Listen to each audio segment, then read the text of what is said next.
Emerging Asia's countries, such as the Philippines, have been playing a critical role in the last few years. A meeting between one of the most powerful women in global finance and President Benigno Aquino was canceled because the president is sick.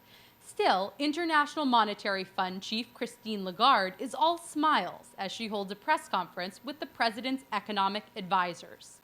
Lagarde is touring Southeast Asia to talk to allies.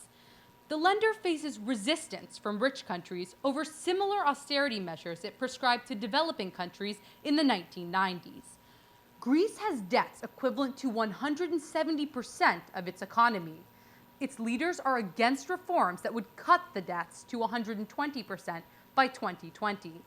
The Philippines followed the IMF, and it now has debts equivalent to only 2% of the economy.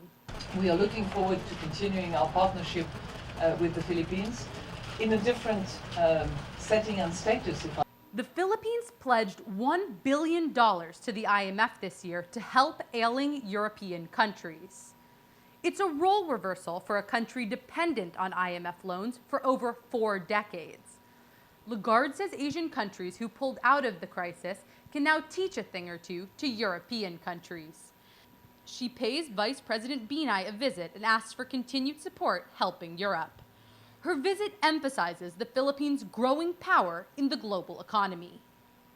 And you will be interested to know that this year, 2012, at a very difficult time because of the financial crisis in other parts of the world, the Philippines is probably the only country of which we have increased the growth forecast as opposed to other places in the world where we actually decreased our forecast.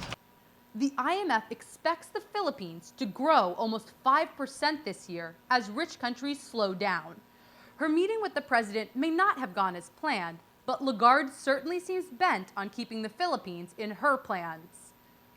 As European countries face more tough times ahead, the economic success stories of countries like the Philippines may show what reforms can do for their future. Katherine Visconti, Rappler, Manila.